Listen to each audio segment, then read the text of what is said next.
Now, I've personally never covered anything by the brand Narcotica on my channel. I've been hearing a lot of talk about them over the past few years. I just never got around to acquiring or reviewing any of their fragrances, let alone a double feature like what we're doing today. But in today's video, I'm going to be giving you my thoughts on the self-titled fragrance, but also Dulce Diablo, which came out this year in 2022. I'm excited to give you my thoughts on these scents, so make sure to stay tuned.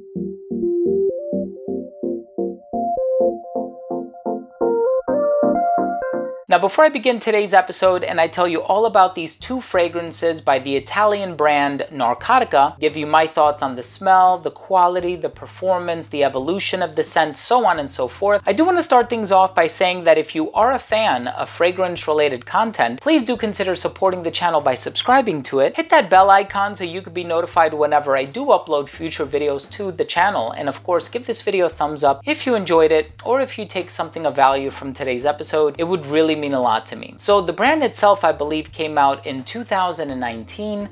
The most recent release, which is Dulce Diablo, came out in 2022, so just this year. The perfumer for both of these fragrances is Claude Durr. And we have two exceptionally well done fragrances here available at Door Prestige. So I'm gonna leave the links down below. It's gonna be the first link in the description. Great customer service, really fast shipping, a lot of hard to find niche brands at really good prices. Door Prestige has been around for many, many years.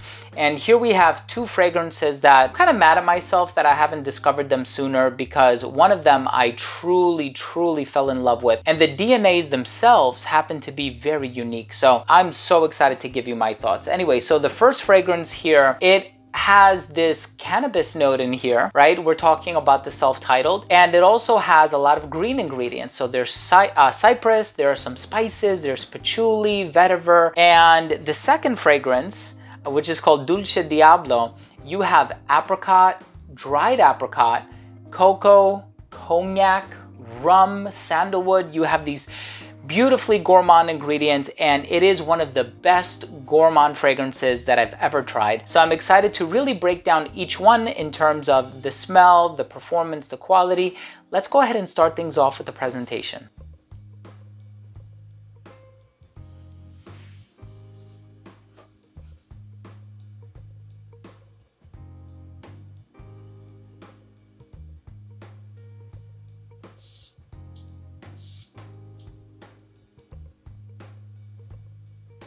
So the first one that we're going to start things off with is the self-titled, and this is the one that came out in 2022. Now, as I'm smelling this one, it really gives off a pleasant, kind of exotic, dark, spicy aroma. It does kind of remind me of a few other fragrances, all quite different from one another, and it doesn't explicitly smell like any other fragrance. This is more or less to give you an idea of what kind of vibe it gives off. If you've ever tried Oud Tonic by The Gate Paris, if you've tried Camel Oud by Soradora, or even something like Oud for Greatness by Inicio, this is the sort of family that this fragrance is in. And I think I say that because not only do you have the oud, but then you have the sugar in the opening. You do have some sweet ingredients, this sort of spicy characteristic about it, which takes the oud ingredient, but it makes it that much more wearable. You know, oud is one of those ingredients, it's a darker, woodsy ingredient that has some rough edges sometimes. And so in this particular fragrance,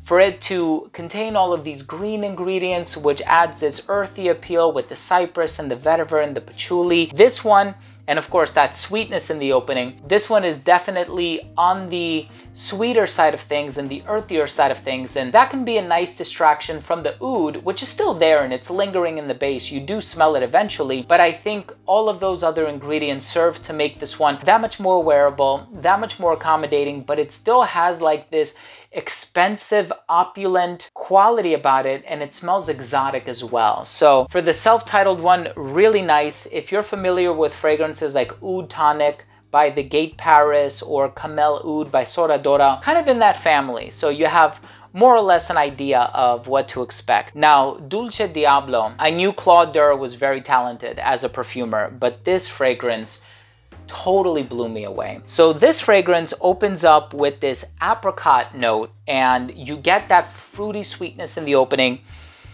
but Wow. When they talk about the dried apricot in the base, right, it's more or less an accord. Whenever you have dried fruits of any nature, whether they be dates or raisins or whatever, they usually have that much more sugar to them, and there's this quality about them that is almost like cavity inducing. You're gonna get that here. It's very sugary, it's very sweet, certainly has a gourmand quality about it. It's funny because with the self-titled one, you know, you smell that sugar in the opening, you're like, oh, okay, this has the potential to be a gourmand, but then it changes, it evolves, and it changes your mind ultimately. This one, no way, this isn't a gourmand. This is 100% a gourmand.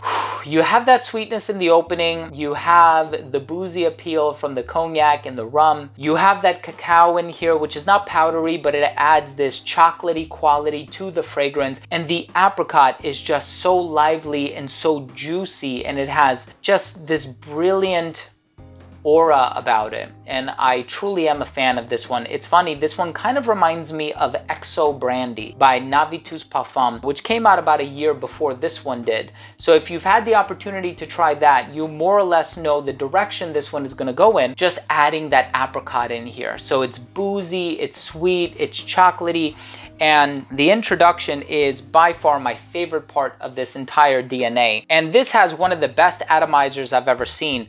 Not only is it a pressurized atomizer, but the distribution is incredible. And it sprays out a lot of juice. Oof. Once you get that juicy apricot in the opening, you know you're working with a fragrance that is hands down absolutely as delicious as they come. One of the best gourmand fragrances that I've ever smelled. And there's a lot of gourmand fragrances out there that I truly love. Can't get my nose off of them. This is in the top 3, hands down. If there's somebody out there who is a gourmand aficionado, if you will, and they're looking for holy grail gourmand fragrances, you need to try Dulce Diablo by Narcotica. Wow, just that combination of booze and rum and cognac with the spices intermingling, it is a beautiful fragrance. Let's go ahead and finish things off with my overall assessment. Now, first up, in terms of the uniqueness and the overall smell, both of these are unique. I was able to make some comparisons. Oud Tonic for the first one, XO Brandy by Dulce Parfum for the second. But again, if you do a side-by-side, it will reveal that they are unique in their own way. They do something very unique and original, and so I appreciate that. Overall smell, you have a gourmand king here, or queen, I suppose, and then you have a really wearable oud fragrance. So the overall smell for both of them is quite addicting. No rough edges, nothing that is going to be overly challenging or anything like that. Longevity for both was about 8 hours. Projection was great for the first hour and a half. It became an elbow's length scent right around hour 4 or 5. Skin scent right around hour 8. Longevity for both of them is very good. In terms of the versatility, both of these are very versatile in my opinion. Dulce Diablo is more of a wintertime fragrance. I find that with Dulce Diablo, this one can be worn when it's really cold outside. I feel like the sweetness really lingers, and the cognac and the spices especially. And I think for the self-titled one, you can kind of get away wearing it in the spring.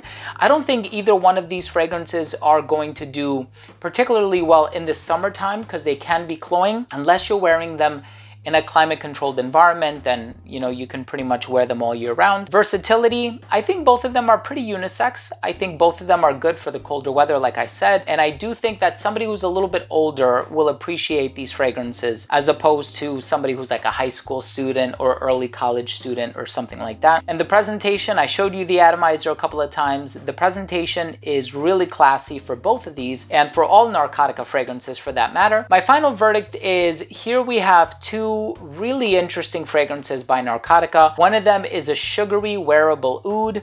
The other one is one of the most amazing gourmands you'll ever try. Apricot, cocoa, rum, cognac, sandalwood. Brilliantly done. Please check these out if you can. Once again, you may find them at Door Prestige, first link in the description. Thank you for watching. If you enjoyed this review, please do consider supporting the channel by subscribing to it. Hit the bell icon so you could be notified whenever I do upload future videos to the channel. And of course, give this video a thumbs up if you enjoyed it or if you took something of value from today's episode. Thank you for watching. Love you guys. We'll see you tomorrow. Bye.